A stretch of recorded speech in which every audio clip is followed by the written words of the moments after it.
Hello guys, welcome to the YouTube channel catch करो। आज मैं हूं संदीप कुमार। आज हम लोग डिस्कस करेंगे यूपी पीसीएस का क्वेश्चन जो आज के एग्ज़ाम में आए थे। That is UP PCS 2024। UP PCS 2024 के क्वेश्चन पेपर के एक्सप्लेनेशन पढ़ेंगे। हम एक्सप्लेनेशन के साथ में दो चीज़ों पे स्पेशली ध्यान देंगे। पहला तो ये है कि हम उसके कॉन्सेप्ट समझने की कोशिश करेंगे कि क्या कॉन्सेप्ट है, क्या उसका एक्सप्लेनेशन है, क्या उसका लॉजिक है, किस तरीके से हम एलिमिनेट कर सकते हैं, because elimination technique always works into the examination like PCS. इस टेक्निक को हम यूज़ करके किसी और स्टेट का पीसीएस के भी क्वेश्चन देखेंगे कि किस तरीके से कर सकते हैं। और दो चीज़ों का ध्यान रखना है, जब भी आप ऐसे एग्जाम के प्रिपरेशन में हैं तो आपको पीवाईक्यू करना है, बिकॉज इस बार भी क्वेश्चंस कुछ थे जो पीवाईक्यू से पूछे गए हैं। डायरेक्टली क्वेश्चंस हैं यूपीएससी के पीवाईक्यू के। कुछ क्वेश्चन दूसरे स्टेट के पीसीएस के भी कॉपी करके उन्होंने क्वेश्चन पूछा हुआ है, जो कि कॉन्सेप्चुअल क्वेश्चन थे, काफ़ी अच्छे क्वेश्चन थे। इस बार इन्होंने अपने लेवल को भी काफ़ी ज़्यादा एनहेंस किया है। इस बार का जो पेपर था वो काफ़ी हद तक यूपीएससी के पेपर के पैटर्न के तरीके से था। So without wasting the time, let's jump to the question directly. The very first question is from modern history. Question क्या है, पेशवा से रिलेटेड है कि पेशवा को जो है हमें अरेंज करना है क्रोनोलॉजी में, असेंडिंग क्रोनोलॉजी से हमें करना है। तो सबसे पहले हमें पता है कि बालाजी विश्वनाथ थे। इसमें कौन कौन से ऑप्शन थे? तो पहला सबसे पहले बालाजी विश्वनाथ है, बिल्कुल सही है, पहला बालाजी विश्वनाथ। सो फोर्थ ऑप्शन जो भी है वो हमारा आंसर हो जाएगा। सो डायरेक्टली आ गया, हमें बहुत ज़्यादा दिमाग लगाने की ज़रूरत नहीं है। हमें पता है कि सबसे पहले बालाजी विश्वनाथ आए थे, उसके बाद हमारे पास आए थे Balaji Bajirao, and then Narayan Rao, and then Raghunath Rao. Correct है, जिसको रघुनाथ राव को राघोबा नाम से भी जाना जाते थे। ठीक है। So the next question is about early trade. देखो, क्वेश्चन एक मॉडर्न हिस्ट्री से था, and next question is from ancient history. So that is the beauty of this examination कि आपको अपना दिमाग बहुत ज़्यादा ही सही तरीके से चलाना है, क्वेश्चन को देखना है अच्छे से। So the question is from early trade, that is कि क्या पहले के टाइम पे एंशियंट इंडिया में जो है न्यूमेरस रिवर पोर्ट्स थे अवेलेबल? एग्जाम्पल बताओ मुझे। लोथल, लोथल में हमने देखा था। इसके अलावा क्या था, आईवीसी के साइट्स जो भी थे, हम हमारे पास तीन चार हमने नाम पढ़े हैं पोर्ट्स के। लोथल में था। इसके अलावा हमारे पास जो वेस्ट पाकिस्तान का जो एरिया है वहाँ पे हमारे पास पोर्ट्स थे। ठीक है। सो स्पेसिफिकली इंडिया की बात करें, आज के मॉडर्न इंडिया की, तो गुजरात के पोर्ट्स थे हमारे पास। सो पहला ऑप्शन तो हमारे पास करेक्ट है। दूसरा ऑप्शन क्या है कि लार्ज एंट्रे पोर्ट्स। एंट्रे पोर्ट्स का मतलब क्या है कि गोडाउन थे क्या, गुड्स के और ट्रैफिक के, बहुत सारे थे, ऑब्वियस से बहुत सारे थे। बेस्ट एग्जांपल कहाँ से इसको कोरिलेट कर सकते हैं? आईवीसी में हमने दो पार्ट में देखा था ना, सिटी को दो पार्ट में किया गया था। सिटाइडल था, अपर अपर जो सिटी था उसमें हमारे पास गोडाउंस थे, ग्रेनरीज थे हमारे पास। हमने पढ़ा था ग्रेनरीज के बारे में। ग्रेनरीज हमने पढ़ा था, कहाँ पढ़ा था हमने? आईवीसी में, जो बड़े बड़े ग्रेनरीज थे। सेकंड ऑप्शन भी सही है। इससे क्या बनता है हमारे पास? बोथ ए एंड बी, बिल्कुल सही। Next question is with respect to the Sen rulers of Bengal. देखो, क्वेश्चंस बहुत डायरेक्ट हैं। अगर आपने modern history, medieval history and ancient history पढ़े हैं तो बहुत ज़्यादा आपको कॉन्सेप्ट लगाने की जरूरत नहीं है। बहुत डायरेक्ट क्वेश्चंस हैं, बहुत इजीली आप इनको सॉल्व कर सकते हो। ठीक है। तो हमें पता है कि सबसे पहले हमारे पास ऑप्शन में कौन कौन से हैं। सेन रूलर्स ऑफ बेलाल खान है, लक्ष्मण सेन है, sorry it's not Ballal Khan but Ballal Sen. Ballal Sen है, लक्ष्मण सेन है, हेमंत सेन है, विजय सेन है। ठीक है। इसमें सबसे पहले कौन सा आता है? हेमंत सेन। हेमंत सेन से ऑप्शंस कौन कौन से हैं? थ्री, थ्री से स्टार्ट हो रहा है, असेंडिंग ऑर्डर में है। करेक्ट है, एक ही ऑप्शन है, हमें बाकी पढ़ने की जरूरत है नहीं, बहुत ज़्यादा दिमाग लगाने की जरूरत है नहीं। ठीक है। नेक्स्ट क्वेश्चन है with respect to the Bairam Khan. Bairam Khan से रिलेटेड क्या क्वेश्चन है? Akbar give the title of Khan-e Khanan to Bairam Khan. क्या अकबर ने खाने खाना का दिया था बैराम खान को? नहीं। किसको मिला था ये? अकबर का जो सन था ना, क्या नाम था? अब्दुल रहीम। उसको मिला था बैराम खान का टाइटल, उसको मिला था खाने खाना का टाइटल। ठीक है, नॉट बैराम खान का टाइटल मिला था, बट अब्दुल रहीम को, मेरे ख्याल से, मेरे हिसाब से अब्दुल रहीम को जो है खाने खाना का टाइटल मिला था, और वजीर का नहीं मिला था। ठीक है, Bairam Khan was not the वजीर। ठीक है, तो मेरे हिसाब से इसका आंसर क्या होना चाहिए? Neither one, not two. ठीक है, let's move to the next question. This question is with respect to the census, population census as per 2011। Descending order में, मतलब सबसे बड़ा सबसे पहले लिखेंगे, सबसे छोटा सबसे पहले लिखेंगे। हमें पता है इंडिया में सबसे बड़ा पॉपुलेशन स्टेट कौन सा है? UP, then Bihar. So 3-1 answer. ठीक है, बहुत ज़्यादा हमें समझने की जरूरत नहीं है। ठीक है, okay. So next question is, इसमें हमें देखना है कि कौन सा रिपोर्ट कौन से जो कौन सा रिपोर्ट कौन पब्लिश कर रहा है, हमें ये चीज़ें देखनी है। हमें पता है यूडीआर कौन कर रहा है, एचडीआर कौन कर रहा है, ह्यूमन डेवलपमेंट रिपोर्ट। ऑब्वियस है, ह्यूमन डेवलपमेंट रिपोर्ट कौन पब्लिश करता है, बताओ। ह्यूमन डेवलपमेंट रिपोर्ट आई कौन पब्लिश कर रहा है, आईएमएफ नहीं। ह्यूमन डेवलपमेंट रिपोर्ट कौन पब्लिश कर रहा है, यूएनडीपी, करेक्ट है। ठीक है, सो ए का 3 होगा। ए का 3 क्या क्या ऑप्शंस में है, ये तो हमारा चला जाएगा, ये भी हमारा चला जाएगा। So only this two possibilities will be there. देखो, आपको बहुत छोटे नॉलेज से जो है बहुत ज़्यादा काम कर सकते हो। अब हमारा 50% काम सॉल्व हो गया, प्रोबेबिलिटी हमारे सही होने की चांसेस बढ़ गए हैं। ठीक है, इस तरीके से आपको एलिमिनेशन मेथड को हमेशा यूज़ करना है। ये बहुत ज़्यादा ही हमारे काम में आता है एलिमिनेशन टेक्निक एग्जामिनेशन में। सो ह्यूमन डेवलपमेंट रिपोर्ट कौन पब्लिश कर रहा है, यूएनडीपी। ठीक है, world economic outlook, world economic outlook obvious है ना, इकोनॉमिक है। इकोनॉमिक है तो कौन पब्लिश करेगा, IMF 3-1। So this will be the answer. ठीक है, let's move to the next question. Next question is consider the following events and arrange them in correct chronological order starting from the earliest to the last activity. So earliest से last activity से आना है। पहला क्या option में, प्रधानमंत्री ग्रामोदय योजना। दूसरा क्या है, रूरल एम्प्लॉयमेंट जनरेशन प्रोग्राम। तीसरा क्या है, प्राइम मिनिस्टर रोजगार योजना। चौथा क्या है, वाल्मीकि अंबेडकर आवास योजना। सो हमें पता है सबसे पहले कौन सा है, प्राइम मिनिस्टर रोजगार योजना, करेक्ट है, बिल्कुल सही है। ठीक है, तो 3 किससे स्टार्ट हो रहा है, 3 to 14। ठीक है, so next question is following list 1 list two shows the names of the economist और ऑथर्स। ये ऑथर्स है हमारे पास, इन्होंने क्या पब्लिश करी थी वो हमें मैच करना है। ठीक है, अब देखो इसमें सबसे पहले आपको सिर्फ एक ही चीज ध्यान रखना है, जो मिर्दल थे। ठीक है ना, आप लोगों को याद होगा मिर्दल का एक बहुत ही पॉपुलर बुक है, economic theory and under developed regions, correct है। सो 1 का ए का 1 एक ही आंसर है, हमें सारा पढ़ने की जरूरत नहीं है। और दूसरा, अगर इसको मिर्दल आपको नहीं याद आ रहा है तो काल्दर के बारे में आपको याद होगा। काल्दर का पूरा नाम क्या था, निकोलस कार्दर। क्या नाम था इनका पूरा नाम, निकोलस काल्दर। इनका क्या था बुक हमारे पास, इन्होंने कौन सा बुक पब्लिश किया था, स्ट्रेटेजिक फैक्टर्स, करेक्ट है, strategic factors in economic development, बिल्कुल सही है। सो 1 का ए, 2 का बी का 2, सी का 3, डी का 4, A is the right answer. Let's move to the next question, that is from the ecological niche. आपको याद होगा इकोलॉजिकल नीश का क्वेश्चन जो है ना, हमारे पास यूपीएससी में भी क्वेश्चन था 2017 का। 2017 यूपीएससी का भी क्वेश्चन कुछ था इस तरीके का। ठीक है, सो क्वेश्चन पे आते हैं। इकोलॉजिकल नीश के बारे में क्या सही नहीं है, नॉट ट्रू, इस वर्ड को ध्यान में रखना है, क्योंकि हम जब पहला ऑप्शन पढ़ेंगे हम उस पर ध्यान नहीं देंगे कि नॉट है नहीं है और हम गलत कर देते हैं। ठीक है, so dominant species occupy extensive broader ecological niche, सही है, ये ट्रू है। Number of species becomes large in ecological niche of natural system if resources are sufficient. अगर सफिशिएंट रिसोर्सेज होगा तो नंबर ऑफ स्पीसीज जो है वो बहुत ज़्यादा हो जाएंगे, करेक्ट है, बिल्कुल सही है। तीसरा क्या है, number of species become small in ecological niche if resources are sufficient. अगर रिसोर्सेज सफिशिएंट है तो इकोलॉजिकल नीश जो है वो कम हो जाएंगे क्या उसके नंबर ऑफ स्पीसीज, बिल्कुल गलत है। अगर हमारे पास अगर घर में सफिशिएंट अनाज है तो क्या हमें भीख मांगने की जरूरत पड़ेगी, या हमारे स्टार्वेशन से कोई मरेंगे देश में अगर अनाज सफिशिएंट है, नहीं मरेंगे, ऑब्वियस हो गया। तो इससे क्या हो जाता है, ये हमारा नॉट ट्रू है, तो आंसर आता है। एक बार हम फोर्थ वाला भी ऑप्शन पढ़ लेते हैं, क्या है, dominance of single species becomes minimum if resource distribution is equitable in habitat. मतलब क्या हो गया, अगर किसी आवास में संसाधनों को समान वितरण होता है तो एकल प्रजाति का प्रभुत्व न्यूनतम हो जाता है, बिल्कुल सही है। ठीक है, let's move to the next question. Next question is biosphere reserves को हमें स्टेट से मैच करना है। तो सबसे पहले हम देखते हैं मानस। मानस कहाँ पर है, असम में है। डी का 3 चेक करो कौन कौन से, डी का 3, डी का 3, मतलब ये दोनों में से एक होगा, ये तो हमारा ऑप्शन कट जाता है ऑटोमेटिकली। ठीक है, दूसरा हम पढ़ते हैं, अभी हम नेक्स्ट आते हैं सिमलीपाल। सिमलीपाल हमने पढ़ा है, उड़ीसा में है, करेक्ट है, सिमलीपाल उड़ीसा में है। तो ए का 2, ए का 2 कौन सा है, करेक्ट है। नौकरेक, नौकरेक कहाँ पर है, नौकरेक के बारे में भी हमने बहुत ज़्यादा पढ़ा है। देखो आप इसको इस तरीके से करो कि जो अगस्थमलई है ना, अगस्थमलई, अगस्थमलई वर्ड क्या है, क्या है वर्ड, कुछ साउथ इंडियन वर्ड है। साउथ इंडिया कौन सा स्टेट है, केरला, तो ऑब्वियस क्या होगा, अगस्थमलई केरला में हो गया, मानस असम में हो गया।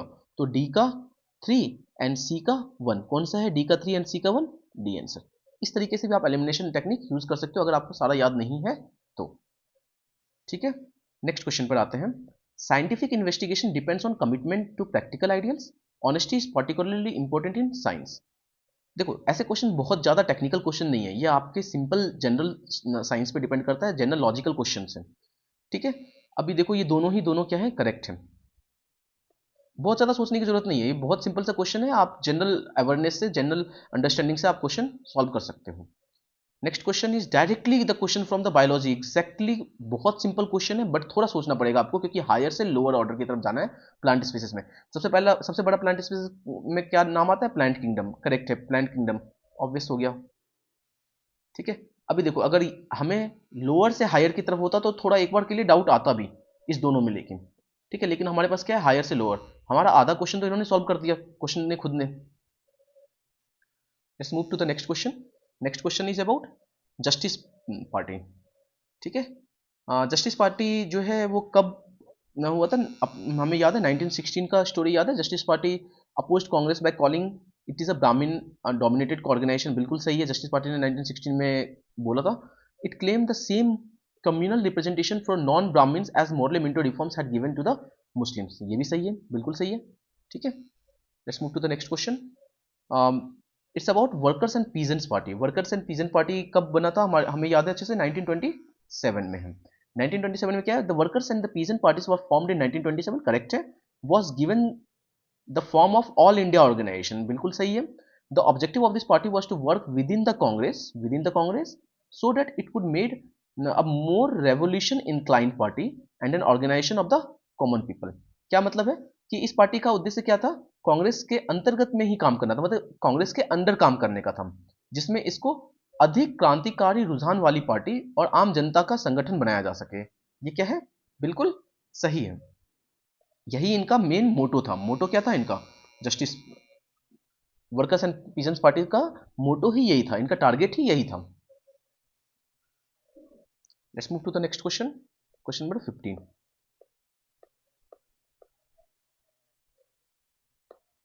क्वेश्चन नंबर 15 क्या है, क्वेश्चन में कि इसको क्रोनोलॉजिकल ऑर्डर में हमें इवेंट्स को लिखना है। ईआईए, ईस्ट इंडिया एसोसिएशन कब आया था, 1600 में। नेशनल इंडियन एसोसिएशन कब हुआ था, 1870 में। अच्छा, आपको इसमें याद होगा इंडिया इंग्लैंड ने मिलके बनाया था, ऑर्गेनाइज किया था। ठीक है, इंडियन सोसाइटी कब आया था, ऑब्वियस हो गया, इंडियन सोसाइटी कब आएगा, 19 सेंचुरी, 1900 के बाद ही आएगा। अब एग्जैक्टली टाइम हमें भी नहीं पता। ठीक है, नेक्स्ट क्वेश्चन देखते हैं। इंडियन एसोसिएशन कब आया था, 1876 में। किन्होंने किया था, सुरेंद्र नाथ बैनर्जी एंड आनंद मोहन घोष जी ने मिलके। ठीक है, तो अभी हमारे पास क्या क्या, 1600, 1870, 1876, 1900, तो 1 2 4 3, 1 2 4 3। ठीक है, let's move to the next question. Consider the following events and arrange them in a correct chronological order from the earliest to the last activity. So इसका करेक्ट ऑप्शन मेरे हिसाब से होना चाहिए 4123, 4123।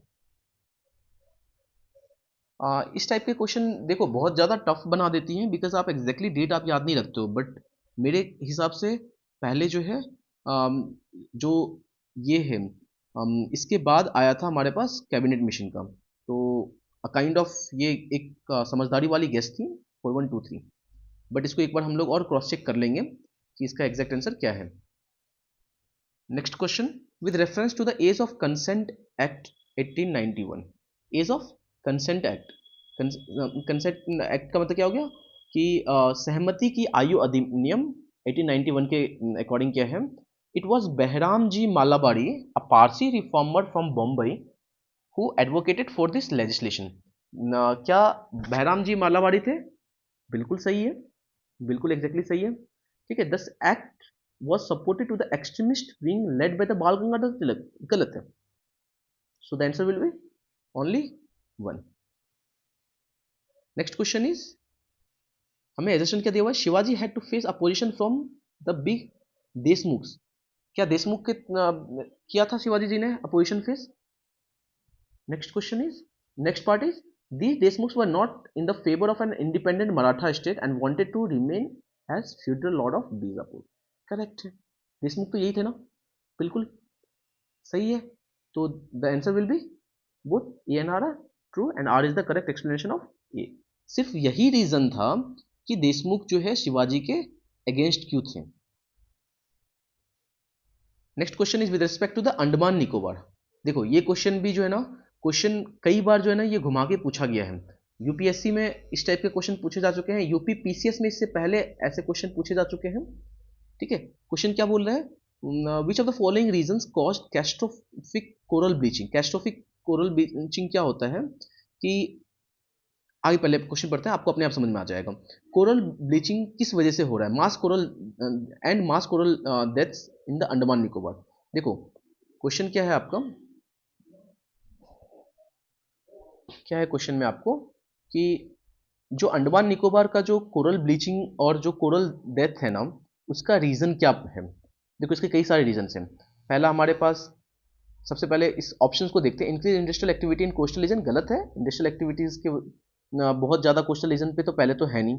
ठीक है, दूसरी चीज़ है बहुत ज़्यादा रेगुलेशन है, तो this one be the exact answer. Increase of 2 degree Celsius temperature in Indian ocean, yes this is the right answer. Next is heavy marine pollution. Heavy marine pollution की वजह से भी जो है कोरल ब्लीचिंग होता है। हमें पता है कि कोरल, कोरल क्या है, जो काइंड ऑफ क्या है, एनिमल है जो क्या होता है, एक पेड़ पे रहता है। ठीक है, so these two are the answers, but most probable answer should be increase of 2 degree temperature in Indian Ocean. Next question is with respect to Ashoka.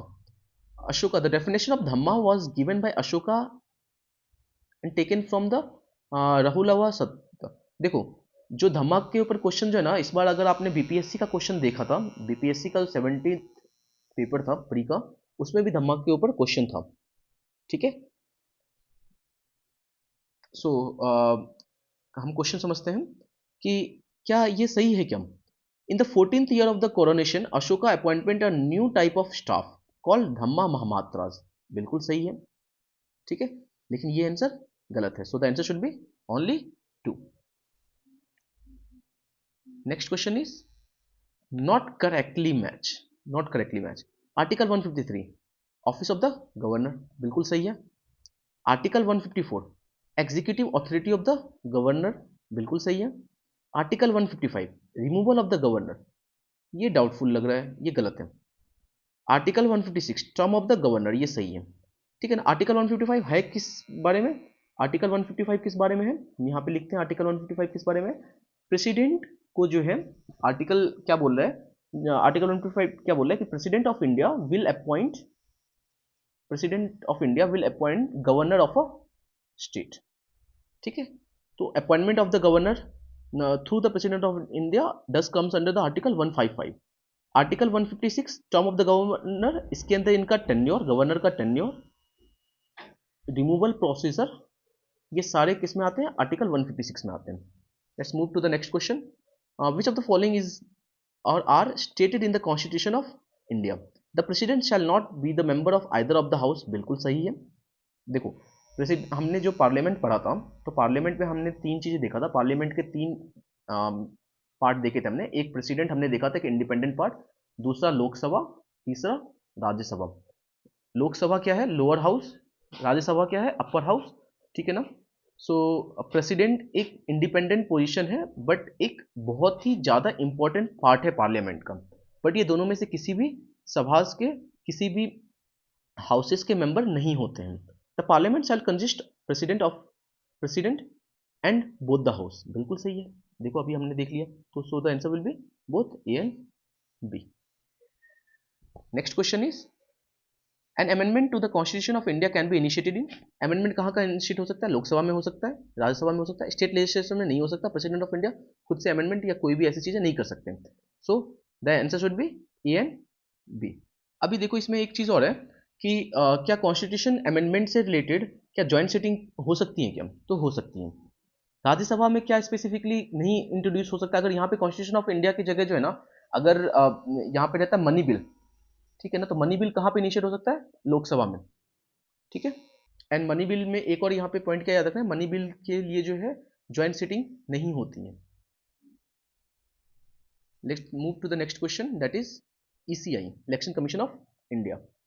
Election commission of इंडिया the conduct of elections for the post of the speaker and deputy speaker of Lok Sabha and deputy chairman of the Rajya Sabha, does it been conducted through the election commission of India? Next part is conduct of election of the municipal corporation and municipalities, deciding on all the doubts and disputes arising out of the above election. Out of the above election का मतलब क्या? इस दोनों के election में, इस दोनों का मतलब क्या? डिप्टी स्पीकर एंड स्पीकर और deputy chairman of the Rajya Sabha and the election of municipal corporation and municipalities, इसके रिगार्डिंग कोई भी डाउट्स और डिस्प्यूट्स होते हैं तो कौन उसको देखता है? इलेक्शन कमीशन ऑफ इंडिया देखता है। पहली चीज तो देखो ये कि जो पहला वाला ऑप्शन है ना हमारे पास, क्या है ऑप्शन में कि conduct of elections to the post of the speaker and deputy speaker of the लोक सभा and deputy chairman of the Rajya Sabha is not been conducted through the election commission of India, because ये क्या है, rule book जो है लोकसभा और राज्यसभा उसके according जो है इलेक्शंस होते हैं। पहली चीज। दूसरी बात है कि अगर ये नहीं है, अगर ये ऑप्शन गलत है तो थर्ड ऑटोमेटिकली क्या हो गया, गलत। तो 1 और 3 को पहले तो आप हटा दो। 1 1 इससे आंसर आ गया ये। अब देखो ये वाला आंसर्स की हम एक्सप्लेनेशन की तरफ देखते हैं। Conduct of elections of the municipal corporation and municipalities, ये कौन कंडक्ट करता है? स्टेट इलेक्शन कमीशन करेगा। Let's move to the next question. Again not correctly match. GVK Rao committee, GVK Rao committee planning at block level, Dantwala committee rural credit, Santhanam committee Panchayati Raj system, नहीं ये गलत है। संतानाम committee ने क्या किया था हमारे पास? संतानाम कमेटी ने हमें करप्शन रिलेटेड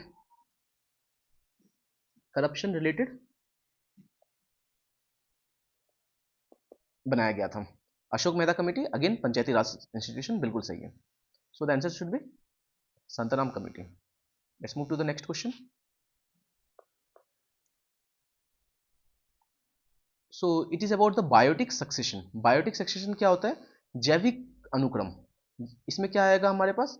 सबसे पहले क्या होता है बायोटिक सक्सेशन में? सबसे पहला क्वेश्चन पॉइंट क्या आता है हमारे पास? माइग्रेशन होगा, एसेशन होगा, रिएक्शन होगा एंड देन स्टेबलाइजेशन होगा, बिल्कुल सही है।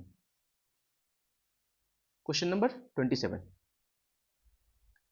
क्वेश्चन नंबर 27 में क्या है? एसेशन क्या दिया हुआ है? Relative humidity decreases with the increase air temperature. इसका रीजन क्या है? Absolute humidity increases with the increasing evaporation, बिल्कुल सही है। Which of the following is correctly match? Correctly match क्या क्या है? इकोक्लाइन, बायोडाइवर्सिटी, गलत है। इकोक्लाइन क्या होता है हमारे पास? इकोक्लाइन होता है एक इकोसिस्टम को दूसरे इकोसिस्टम से ज्वाइन करने का। पाइनोक्लाइन सी वाटर डेंसिटी, पाइनोक्लाइन सी वाटर डेंसिटी, बिल्कुल सही है। थर्मोक्लाइन एयर टेम्परेचर, नहीं। थर्मोक्लाइन कहाँ क्या यूज होता है? थर्मोक्लाइन का क्या मतलब होता है? जो फ्लूइड का टेम्परेचर होता है ना उसके लिए होता है। अब इसका अगर एग्जांपल बताऊं मैं आपको, ये ओशन का लेवल है, सी का लेवल है, ये सी लेवल है। चलो हम लोग पेन चेंज करते हैं, थोड़ा अच्छे से समझ में आएगा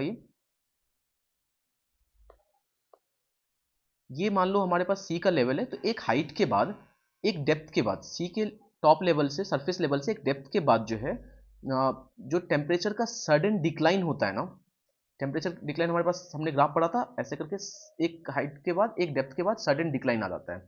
ये जो जिस पॉइंट पे सडन डिक्लाइन आता है ना, वही क्या कहलाता है हमारे पास? थर्मोक्लाइन। आगे क्या है? हेलोक्लाइन। हेलोक्लाइन ये भी गलत है। हेलोक्लाइन क्या होता है?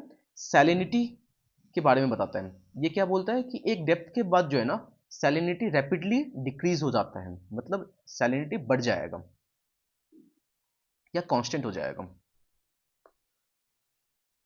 Let's move to the next question. Next question is क्या है हमारे पास? लिस्ट 1 को लिस्ट 2 से मैच करना है यूजिंग द सडन, ठीक है। प्लांटिंग हर्थ, देखो जो ऐसे क्वेश्चंस होते हैं ना, ये अगर आपको एग्जैक्टली नहीं पता है तो छोड़ दो। ये क्वेश्चन इसलिए दिए जाते हैं कि अगर आपको एग्जैक्ट आंसर नहीं पता है तो आप इसको छोड़ दो, क्योंकि अगर आप इसको तुक्के में लगाने जाओगे या एलिमिनेशन मेथड अगर आप यूज तभी कर सकते हो जब आपको एग्जैक्टली किसी ना किसी का आंसर पता है। तो हमने अभी देखा था थोड़े टाइम पहले, करंट में था, क्या था करंट में? प्लांटिंग हर्थ का हमने पढ़ा हुआ था, ठीक है। प्लांटिंग हर्थ का क्या है? CO सॉर, this one will be third. So A का थर्ड कौन सा ऑप्शन है? ए का थर्ड, ये दो ऑप्शन आ गए। अभी देखो मुझे भी ये डाउट में आ जाएगा कि क्या करना है। इसके अलावा क्रायोपाइथी स्टेपी जो है, वो क्रायोपाइथी स्टेपी का क्या है? आर्कटिक तुंद्रा, सही है। सो इस क्वेश्चन में क्या है हमारे पास? ये दोनों तो समझ में आ गया, लेकिन अभी देखो आप दोनों ही केस में क्या है, डाउटफुल केस है, क्योंकि इसका भी 3 है, इसका 4, 3, 4। अभी हम सी का देखते हैं। वर्ल्ड फ्लोरा रीजन क्या है? Adolf Engler. So the answer will be B. Next question is which one of the following pairs aluminium plant state is not correctly match. मतलब कौन कौन से, पहले ये देखो, ये सारे के सारे एल्यूमिनियम प्लांट के स्टेट्स हैं, एल्यूमिनियम प्लांट्स हैं यहाँ पर। एल्यूमिनियम प्लांट का मतलब ये है कि यहाँ पे एल्यूमिनियम से रिलेटेड इंडस्ट्रीज हैं। Okay, so the very first is Elupuram. Elupuram कहाँ पर है? केरला में है, बिल्कुल सही है। बेलगावी, बेलगावी कर्नाटका में है। बेलगावी बहुत ज़्यादा पॉपुलर रहा है, क्यों रहा है बेलगावी? क्योंकि महाराष्ट्र एंड कर्नाटका के बीच में जो मेजर प्रॉब्लम है लैंड को लेके, वो बेलगावी विलेज से ही रिलेटेड प्रॉब्लम है। हमने पढ़ा है करंट अफेयर में, पिछले 4-5 सालों से कंटिन्यूसली बेलगावी जो है वो न्यूज़ में रहा है। मुरी छत्तीसगढ़ नहीं, मुरी कहाँ पर है? झारखंड में है। कहाँ पर है मुरी? झारखंड में। हीराकुड उड़ीसा, सही है। So the answer will B Muri. Next question is national park and national park को हमें स्टेट या यूटी से मैच करना है। इसमें क्या है? Not correctly match. इसमें से कौन सही नहीं है? राजाजी नेशनल पार्क उत्तराखंड में, बिल्कुल सही है। उत्तराखंड में कहाँ से कहाँ आता है? हमारे पास ये आता है, हमारे पास नैनीताल के नीचे क्या, रुद्रप्रयाग, रुद्रपुर से लेके ये आता है हमारे पास उत्तराखंड में कहाँ तक? ऋषिकेश तक, राजाजी नेशनल पार्क। ठीक है। पिन वैली जम्मू एंड कश्मीर नहीं। पिन वैली कहाँ पर है? हिमाचल प्रदेश में। कहाँ पर है? हिमाचल प्रदेश में। बांदीपुर कर्नाटका सही है, सामलीपुर उड़ीसा सही है। So the answer will B pin valley, because the question was asked not correctly matched. Let's move to the next question. Next question is assertion क्या है? Himalayas are still rising. Yes, हर साल जो है हिमालय का हाइट कुछ सेंटीमीटर इंक्रीज हो जाता है, because the reason is Indian tectonic plate is colliding with Eurasian plate. क्या है? देखो, ये हमारे पास यूरेशियन प्लेट है, ये हमारे पास इंडियन टेक्टोनिक प्लेट है, इंडियन टेक्टोनिक प्लेट है। ये कोलाइड कर रहा है, इंडियन टेक्टोनिक प्लेट अपर जा रहा है और यूरेशियन प्लेट नीचे आ रहा है। तो कैसा मूवमेंट हो रहा है? ये ऐसे करके ये बन रहा है। इंडियन टेक्टोनिक प्लेट हमारे पास ऊपर जा रहा है, मूवमेंट अपर हो रहा है, और यूरेशियन प्लेट नीचे आ रहा है। इसका रीजन क्या है? इंडियन टेक्टोनिक प्लेट जो है ना वो लाइट वेटेड है। क्या है? लाइट वेटेड है। अब जो हल्का होगा वो ऊपर जाएगा, जो भारी होगा वो अपने आप नीचे आएगा। ठीक है, let's move to the next part of the question. ये आंसर हो जाएगा हमारे पास। Next question is we have to match the coal resources with the state. देखो, ये क्वेश्चन जो है ना हमारे पास झारखंड पीसीएस में भी आया हुआ है 2014-15 के आसपास, कोल रिसोर्सेज का। एक तो इब रिवर हमने पता है, इब रिवर कहाँ पे आता है हमारे पास? उड़ीसा, सही है। इब रिवर तो हम पता है हमें, इब रिवर कहाँ है? उड़ीसा में है। तो बी का थ्री देखो कौन सा है? This one. So the answer will be C. Next question, canals and rivers. So सबसे पहले हम इसमें देखो, upper Bari Doab canal, Sirhind canal, Gurgaon canal, Indira Gandhi canal. Indira Gandhi canal हमें पता है ना कि जो 3 रिवर जो थे, सतलज, रवि, ब्यास। डी का थ्री देखो किसमें है ऑप्शन में? डी का थ्री, सी। बहुत सारी चीज़ें पढ़ने की जरूरत नहीं, बहुत सारी चीज़ें आने की जरूरत नहीं है, आप एलिमिनेशन टेक्निक से यूज़ कर सकते हो। हमें एक पता था इंदिरा गांधी कैनाल, सतलज, रवि, ब्यास में। सो हम बाकी का अपने आप एलिमिनेट कर सकते हैं। Next question is crop peculiarity से कौन सा नहीं है नॉट करेक्टली मैच? देखो, state where rice is grown 3 times in a year is West Bengal, correct है। Bihar contribution to the rice production 15.7%, हमें एग्जैक्टली नहीं पता क्या परसेंटेज है, तो ये डाउटफुल केस है। नेक्स्ट पढ़ते हैं, state with the largest area under rice production is Uttar Pradesh, UP, बिल्कुल सही है। और उसके बाद क्या है? Iso Heights that decide western limit of rice production, बिल्कुल सही है, 100 सेंटीमीटर। सो इसमें ऑप्शन देखो, ये 3 तो हमारे पास सही हो गए ना, इसका हमें परसेंटेज नहीं पता है, तो ऑप्शन क्या होना चाहिए? B. Next question is about cotton crops. Cotton crop is mostly kharif crop, बिल्कुल सही है। Cotton crop require moderate amounts of rainfall varying from 50 to 75 centimetres annually.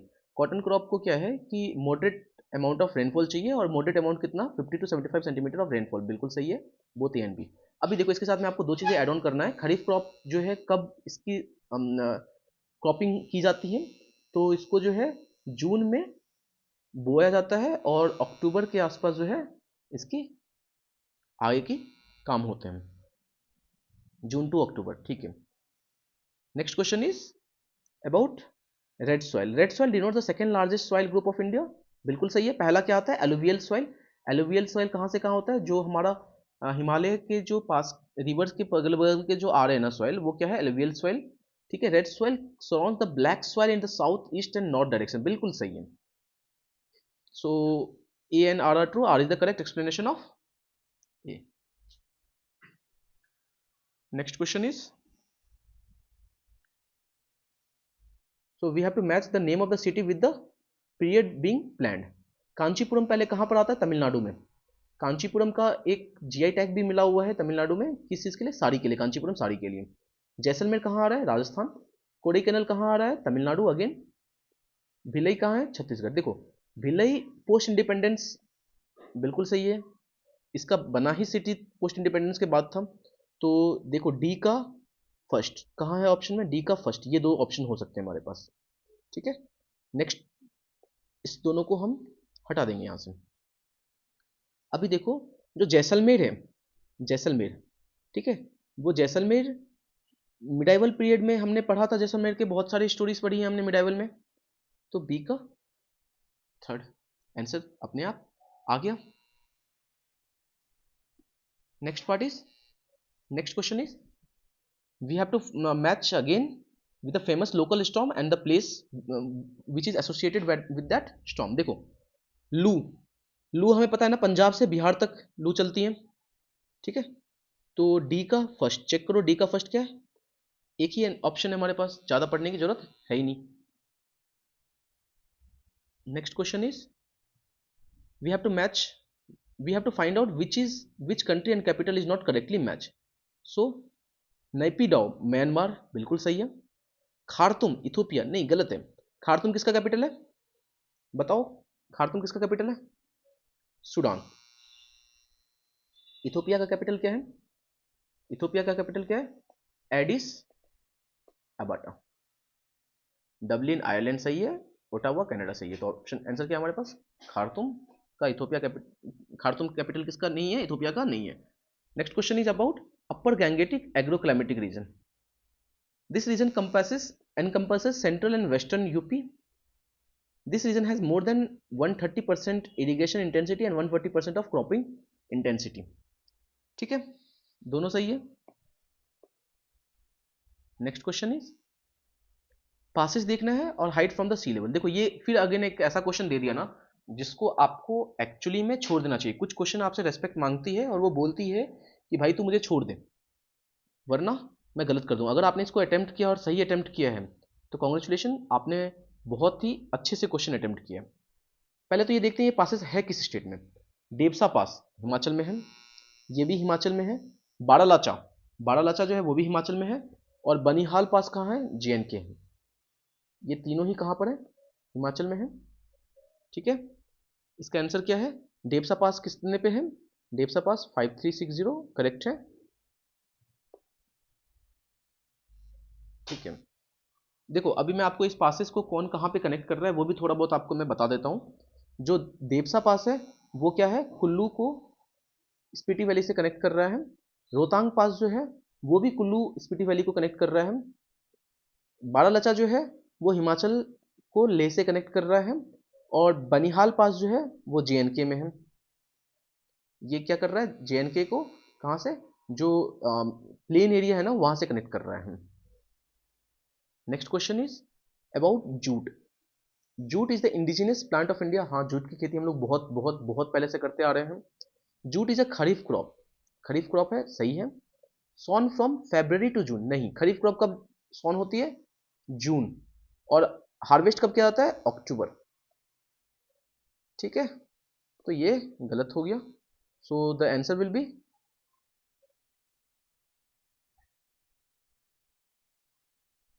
A is true and R is false। Next question, देखो हमारे पास कुछ निबंधकार हैं, कुछ ऐसे writers हैं और उन्होंने क्या निबंध लिखे थे उनके साथ मैच करना है। तो देखो हमने इसमें सबसे इजी वाला हमारे पास क्या है? जो देवना भट्ट है ना, देवना भट्ट किसका है? स्मृति चांद्रिका का है। ठीक है, देवना भट्ट किसका है? स्मृति चांद्रिका। सो ए का फोर्थ, देखो ए का फोर्थ किधर है? एक ही ऑप्शन है हमारे पास। Question number 45, this is about the Turkish invasion. Turkish invasion in India was successful. क्यों सक्सेसफुल था टर्किश इन्वेजन? क्योंकि जो राजस्थान का जो एरिया था वो राजस्थान में आपस में ही बहुत सारे जो भी राजा थे, जो किंग्स हुआ करते थे उस टाइम पर, वो सारे आपस में ही लड़ रहे थे। सिमिलरली पंजाब के जो थे वो भी आपस में ही लड़ रहे थे। इस वजह से क्या था, टर्किश इन्वेजन हुआ था और वो काफी ज्यादा सक्सेसफुल रहा था। There was no political unity in north India. बिल्कुल सही है। तो A and R are true and R is the correct explanation of A. Next question is voice of global south summit. Voice of global south summit, India recently concluded its second voice global south summit. बिल्कुल सही है। The term global south summit is related to the developed country. अच्छा एक बात, तो अगर India ने, अभी हमें ये तो पता है करंट में था हमारे पास, ठीक है, अगर इंडिया इसका पार्ट है तो इंडिया तो खुद में डेवलप्ड कंट्री नहीं है ना, तो ये ऑप्शन तो गलत हो गया ना।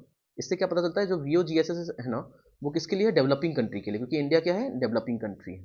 तो the answer will be only, sorry, the answer will be only 1। Next question is about Intergovernmental Panel on Climate Change emphasizes regarding reductions in greenhouse gas emission. Gradual and limited reductions are enough. नहीं, जो IPCC है ना वो बोलती है कि भाई completely जो है ना आप GHG को जो है रिमूव करो, ठीक है। ऐसा नहीं कि वो धीरे धीरे कम कर रहे हैं और वो सफिशियंट है, ऐसा नहीं है। Deep and rapid sustain reductions are essential. बिल्कुल सही है। So the answer will be only 2।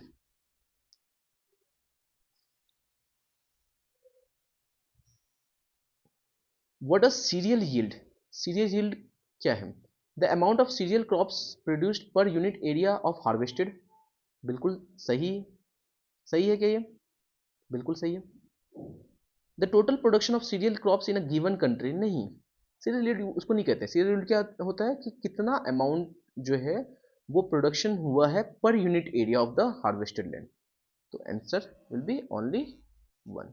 Next question is which of the following statement is true regarding the trend of unemployment rate in India between July September 2019 to July September 2022। कौन बोल रहा है कि budget से question नहीं आ रहे हैं? कौन बोल रहा है? देखो आए हैं क्वेश्चन, बट अभी क्या है कि बहुत स्पेसिफिकली इन्होंने पूछा है, तो थोड़ा सा ऑप्शंस को हमें अच्छे से पढ़ना है। It remain the same, obvious है ना, सेम तो नहीं रहेगा ना, कुछ ना कुछ तो फ्लक्चुएशंस होंगे ना, ठीक है ना। तो ए तो है नहीं आंसर, तो ए तो फॉल्स है, जो वही सिर्फ ऑप्शन हो सकता है। तो 1 इज फॉल्स, एक ही ऑप्शन पॉसिबिलिटी है, ये तो पॉसिबिलिटी नहीं है। 1 is true, 2 is false, possibility नहीं है। Both 1 and 2 are true, possibility नहीं है। So the answer only possible is 2 is true. Next question is about global multi dimensional poverty index. देखो इसमें हमने पढ़ा था ना, टोटल 10 जो है डायमेंशंस थे, जिसपे हमने ग्लोबल MPI को जो है रिपोर्ट को डिफाइन किया था। कौन कौन इसको पब्लिश कर रहा है? 2 जॉइंटली पब्लिश होता है, किसके किसके? जो हमारे पास UNDP है, UNDP किसके साथ मिलके? ऑक्सफोर्ड पॉवर्टी ह्यूमन डेवलपमेंट के साथ मिलके जो है ना पब्लिश करती है।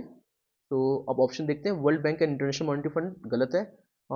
Oxford poverty and world health organisation गलत है। ऑक्सफोर्ड पॉवर्टी OPHI बिल्कुल सही है। UNDP सही है। 3 एंड 4 किसमें ऑप्शन है? अभी देखो, अगर इसी क्वेश्चन को ग्लोबल की जगह अगर इंडियन GPI अगर MPI आपसे पूछ लेता ना क्वेश्चन में, क्या पूछता आपसे? इंडियन मल्टी पॉवर्टी इंडेक्स, तो इसको कौन पब्लिश कर रहा है? नीति आयोग। इसमें टोटल कितने हमारे पास, इसमें टोटल कितने डायमेंशन हैं? टोटल 12 डायमेंशन हैं, ठीक है। 12 डायमेंशन क्या क्या है ये आप कमेंट में हमें बताएं। तो अभी के लिए हम इस 50 क्वेश्चंस पे डन करते हैं। नेक्स्ट 50 क्वेश्चंस या अप टू 100 क्वेश्चंस हम लोग नेक्स्ट वीडियो में देखेंगे। अभी तक के क्वेश्चंस में कोई भी कुछ भी डाउट है किसी भी स्टूडेंट्स को, तो आप कमेंट करके पूछें, हम उसे नेक्स्ट क्वेश्चन में, नेक्स्ट सीरीज में जो है इसको हम दोबारा से डिस्कस कर लेंगे। Thank you so much. Stay connected, stay tuned, like share subscribe.